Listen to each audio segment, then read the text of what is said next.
instructor. Ay, siya ba? Ikaw ba si Balang? Opo.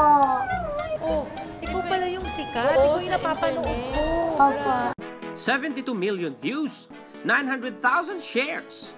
Isa lang yan sa mga trending video na pinagbidahan ni John Philip Bughaw, also known as Balang. Ang kanyang talento sa pagsayaw umabot na sa Amerika nang imbitahan siya na mag-perform sa isang sikat na palabas doon. Nag-upload na rin ako dati ng video, pero itong December 2014, yung unang-unang video ni Balang na nag-viral.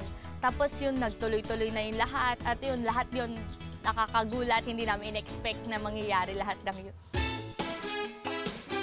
May 6 na buwan nang nagtuturo ng Zumba si Balang sa Barangay Espeleta, Bahayang Pag-asa sa Imus, Cavite. Sakto ang aming pagdating dahil siya mismo ang aming magiging instructor sa Zumba class. Bakit nga pala ikaw yung mag-guide sa amin? Yung magaling ang magturo ng Zumba ay si Kuya Lloyd. Ah, siya yung day of winner natin ngayon, di ba? Bigay na bigay at puno ng pagmamahal ang makikita sa mukha at ngiti ng ating day of winner na si Lloydie Dadaon sa tuwing hahataw siya sa pagsasayaw ng kanilang aero dance of different kinds of Latin moves na Zumba. Kaya naman mga pabata, matanda, payat, mataba, babae, lalaki, kanyang napapahataw. At dahil pinsan niya ang gumawa at nag-upload ng mga trending dance craze ni Balang, siya ang nagsilbing instructor ni Balang sa pagsasayaw ng Zumba. Grabe, napakagaling po ng instructor namin. Talaga pong pinupush niya po kami sa limits namin. Dahil po sa galing mag-motivate ni Sir Lloydie, naging regular student na po ako ng Zumba class niya. Ako, marunong po ako sumayaw, pero K-pop lang. Gusto mo makita? Basta ganito yung K-pop, pero hindi ko alam kung paano yung Zumba. Tuturuan kita bang? Thank you. Kayo din, para pumayat kayo. Kailangan din. Gutom na naman siya. Hindi pwede. Tara.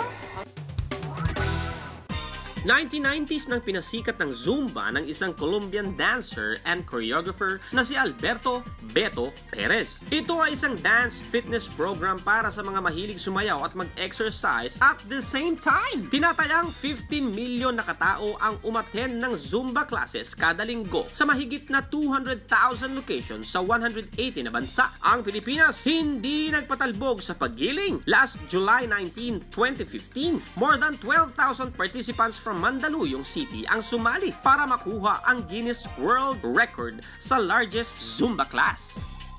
Sana madali lang ang Zumba steps na ituturo ni Balang. Yung unang-unang step natin.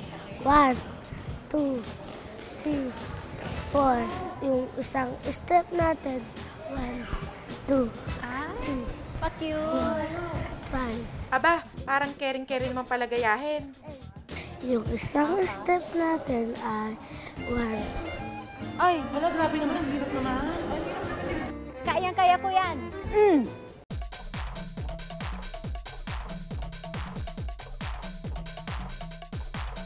Ate, hindi ganyan! Ganito, di ba? Ganito. Sa age niya na gano'n, parang hindi mo i-expect na kaya na niyang magpasunod ng mga tao para gayahin yung mga steps niya. Ang next natin ay 1. Ito naman ang tinatawag na kending bang bang step.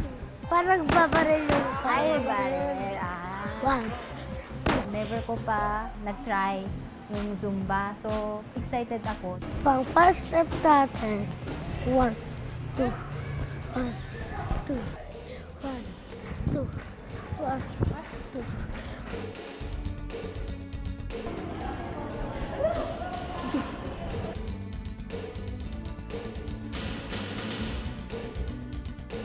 Dapat na Iba? Nakukubara na ako eh.